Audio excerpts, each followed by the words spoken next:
ये आकाशवाणी है। प्रस्तुत है कार्यक्रम सुर्खियों में। इसके अंतर्गत सुनिए प्राकृतिक आपदा में सुरक्षित रहने के उपायों पर चर्चा। इसमें भाग ले रहे हैं राष्ट्रीय आपदा प्रबंधन प्राधिकरण के सदस्य कृष्ण एस वत्स। कार्यक्रम का संचालन कर रहे हैं विभूति मिश्र। आज हमारे साथ विशेष मेहमान हैं कृष्णा एस वत्स जी। आपका सुर्खियों में बहुत स्वागत है। धन्यवाद। देश के अधिकांश हिस्सों में इन दिनों हम बारिश देख रहे हैं। कई जगहों पर बाढ़ है, कहीं जल भराव है, कहीं भूस्खलन है। ये चुनौतियां एक साथ अलग अलग तरह की क्यों हैं और अचानक बाढ़ और अन्य बारिश से संबंधित आपदाओं से निपटने के लिए आपदा प्रबंधन तंत्र कैसे काम करता है? देखिए, थोड़ा मैं आपको एक व्यापक परिप्रेक्ष्य दूं। जून से हमारे यहाँ मानसून शुरू हो जाता है और मानसून हमारे देश के लिए अत्यंत आवश्यक है। खेती के लिए, पानी की उपलब्धता के लिए और तापमान के लिए, इन सारी चीजों के लिए मानसून का होना बहुत आवश्यक है। और इस बार मानसून जो है उत्तर पूर्व राज्यों में थोड़ा विलंब से आया। जो साइक्लोन रेमल हुआ, साइक्लोन रेमल के कारण मानसून पर प्रभाव पड़ा और अरब सागर के तरफ से जो मानसून आया और जिस तरीके से दक्षिण राज्यों में मानसून आया वह समय पर था, लेकिन जो बे ऑफ बंगाल की तरफ से जो मानसून आया उसमें विलंब हुआ। इसके कारण जून में जो औसत वर्षा होती है उससे अभी कम बारिश हुई है।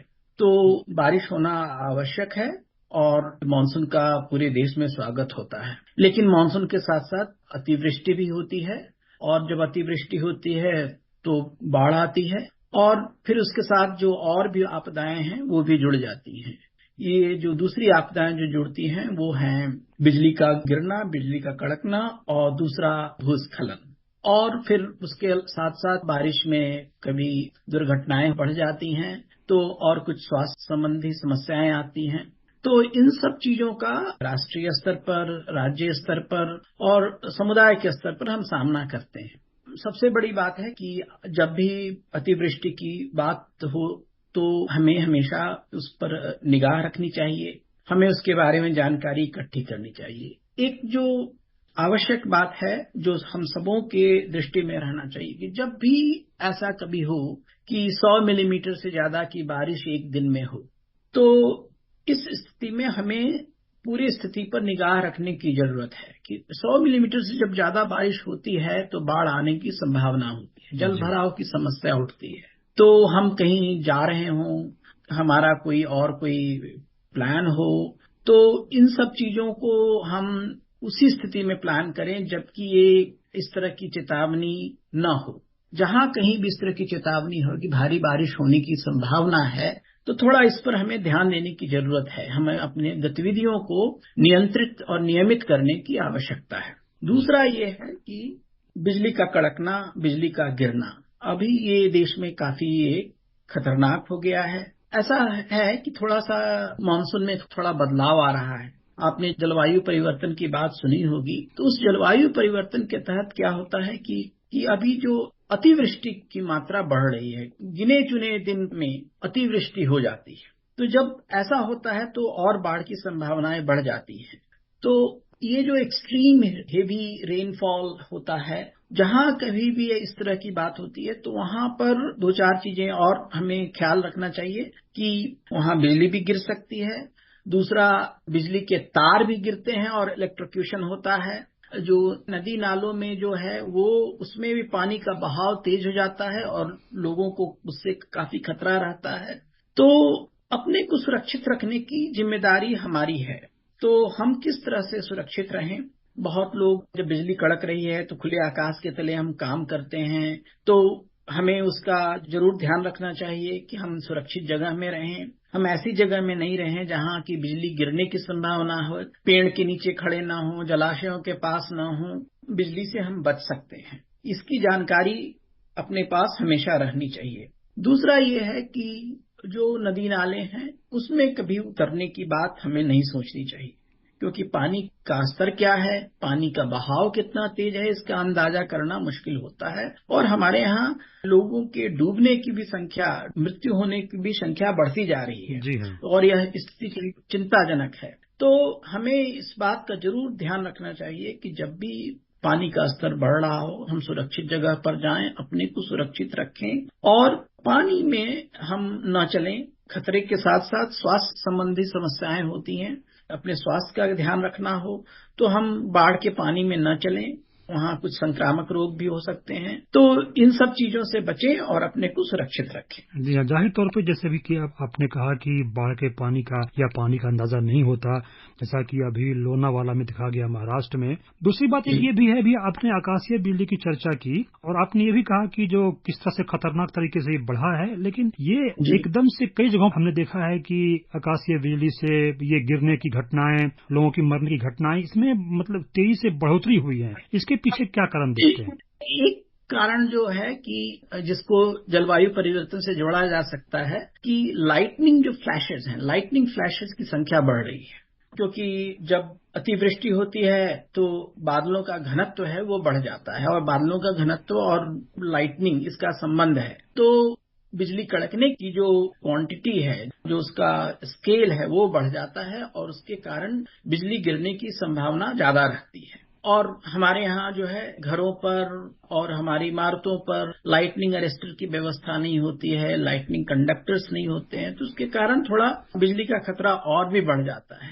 जो लोग भी बिजली गिरने से हताहत होते हैं उसमें ज्यादातर लोग ऐसे होते हैं जो खुले आकाश के नीचे खेतों में काम करते रहते हैं, मजदूर हैं। तो जो एक आधारभूत जो एहतियात बरतना है वो यह कि हम सुरक्षित जगह में चले जाएं, हम इससे बचें और कम से कम जब भी इस तरह से बादल गरज रहे हों तो हम आकाश के तले ना रहें, तो अपने को जरूर सुरक्षित रखें, क्योंकि बिजली गिरने की संभावनाएं बढ़ गई हैं और हमारे देश में करीब करीब हर साल 2000 से 3000 की मृत्यु बिजली गिरने से हो रही है जी। और हम इसके बारे में एनडीएमए की ओर से लगातार हम जानकारी बढ़ाने की, जन जागृति बढ़ाने की कोशिश कर रहे हैं कि जब भी इस तरह की संभावना हो अपने को सुरक्षित स्थल पर ले जाएं और बिजली से बचें। इसके अलावा एक और जो बड़ी भारी समस्या कई बार हो जाती है, बादल फटने की समस्या जी। तो ये बादल फटना जो है, क्लाउड बर्स्ट जिसको हम अंग्रेजी में कहते हैं, उसका भी जलवायु परिवर्तन से संबंध है। जैसा मैंने कहा कि अतिवृष्टि की संभावनाएं बढ़ गई हैं। इससे पहले क्या होता था कि जो बारिश होती थी उसका एक परिमाण जो था वह करीब करीब एक कंपेरेबल होता था। अभी क्या है कि जो दिनों की संख्या है जब बारिश होती है उसकी दिनों की संख्या कम हो गई है, लेकिन किसी दिन जब बारिश होती है तो वो बारिश भारी होती है, 100 मिलीमीटर 200 मिलीमीटर की बारिश होती है। तो ये जो है इसका संबंध जो है तापमान वृद्धि से है कि तापमान वृद्धि जब होती है बादलों का घनत्व बढ़ जाता है और एकाएक फिर बादल फटते हैं और बारिश तेज हो जाती है। जैसा कि दिल्ली में 28 तारीख को हुआ, मानसून आया, मानसून पहले नहीं आया था और जिस दिन शुरू हुई एकाएक पहले ही दिन 228 मिलीमीटर की बारिश हुई। तो 228 मिलीमीटर की बारिश, बहुत भारी बारिश हुई दिल्ली में और दिल्ली में बहुत जगह जल भराव की समस्या देखने को मिली। तो ये जो है ये पूरे देश में देखा जा रहा है और खास करके बड़े शहरों में ये जो क्लाउड बर्स्ट है, बादलों का फटना बढ़ रहा है। एक संबंध जो एक इसको कहते हैं अर्बन हीट आइलैंड, उससे है। शहरों में जो है तापमान की वृद्धि हो रही है और उसका सीधा असर बादलों के फॉर्मेशन पर पड़ता है और वो ज्यादा बादल घने होते हैं और इसके कारण अतिवृष्टि होती है। जैसा कि आपने दिल्ली की चर्चा की, दिल्ली में बारिश हुई और कई जगहों पे दिल्ली जैसे डूब सी गई, इसको किस तरह से देखना चाहिए, इससे क्या सबक लेना चाहिए?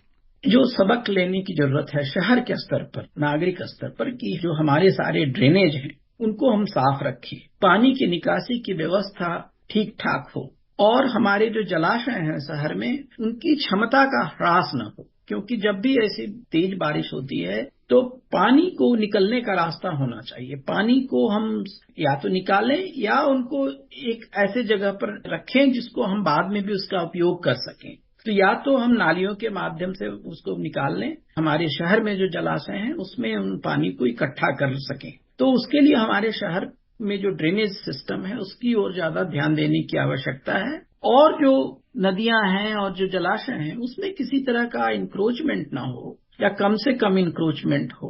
उनकी जो कैरिंग कैपेसिटी है, धारण क्षमता है, उसका किसी तरह से ह्रास न हो, इस पर हमें पूरा ध्यान देने की जरूरत है। एक और बड़ी समस्या सामने चली आती है लैंडस्लाइड की, भूस्खलन की। तो पहाड़ियों या दूर दराज के क्षेत्रों जैसे चुनौतीपूर्ण जो इलाके हैं, वहाँ जान माल के नुकसान को कम करने के लिए और लोगों को सुविधाएं बहाल करने के लिए त्वरित मदद करने में क्या चुनौतियां सामने आती हैं?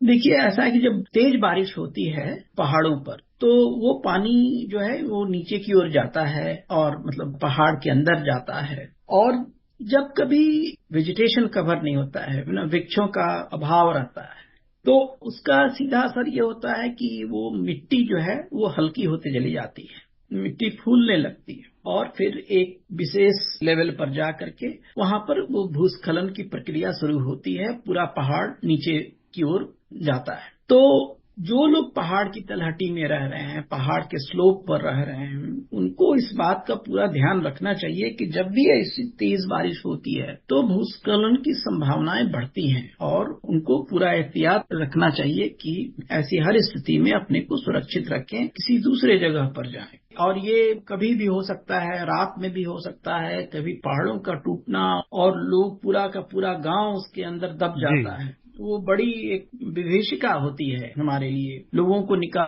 कठिन होता है, क्योंकि जो पहाड़ों का टूटना होता है ना, वो आप कितना भी मशीन लगा लें बहुत मुश्किल होता है। तो वहां पर जब भी इस तरह की स्थिति होती है तो हमें निश्चित रूप से अपने को सुरक्षित करने के लिए एक ऐसे जगह जाना चाहिए जहां लैंडस्लाइड की संभावना कम हो। बड़े समस्या की ओर इंगित करता है कि पहाड़ों के ढलान पर वृक्षों का जो संरक्षण रहा करता था वो संरक्षण कम हो गया है और इसके कारण भूस्खलन की समस्या बढ़ती जा रही है। तो हमें अपने पहाड़ों के स्लोप का उनके जो ढलाव है उस ढलाव का पूरा ध्यान रखना चाहिए। वो ढलाव किस तरह से असुरक्षित न हो, उस ढलाव पर ज्यादा से ज्यादा वेजिटेशन कवर हो, वो उसका हमें निश्चित ख्याल रखना चाहिए। जो मौजूदा समय है इसमें हम देखते हैं, हम गुजरात को देख लें, हम जो है बिहार में कुछ नदियों को देख लें और जो पूर्वोत्तर है वहां देख लें, तो बारिश के कारण जो है वो कई जगहों पे समस्याएं गहराई हैं। तो आपदा को लेकर जो पूर्व चेतावनी प्रणालियां हैं उनकी भूमिका और दायरा क्या है, इस पर कुछ बताएं आप।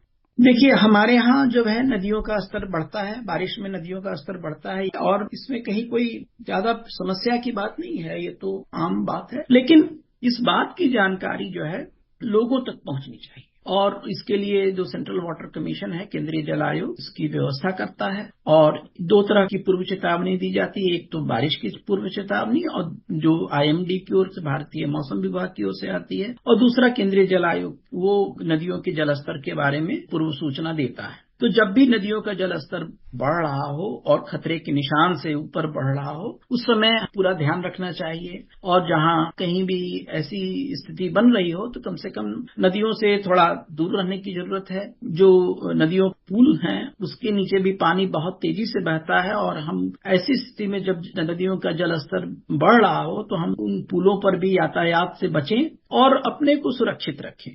तो अपने को सुरक्षित रखना बेहद जरूरी है और इसके लिए बहुत ही आवश्यक है। और पानी के स्तर पर हमेशा निगाह रहनी चाहिए, ये आवश्यक है समुदाय के स्तर पर, परिवार के स्तर पर और व्यक्तिगत स्तर पर, कि हम अपने को किसी भी ऐसी स्थिति में असुरक्षा की स्थिति में न ले जाएं।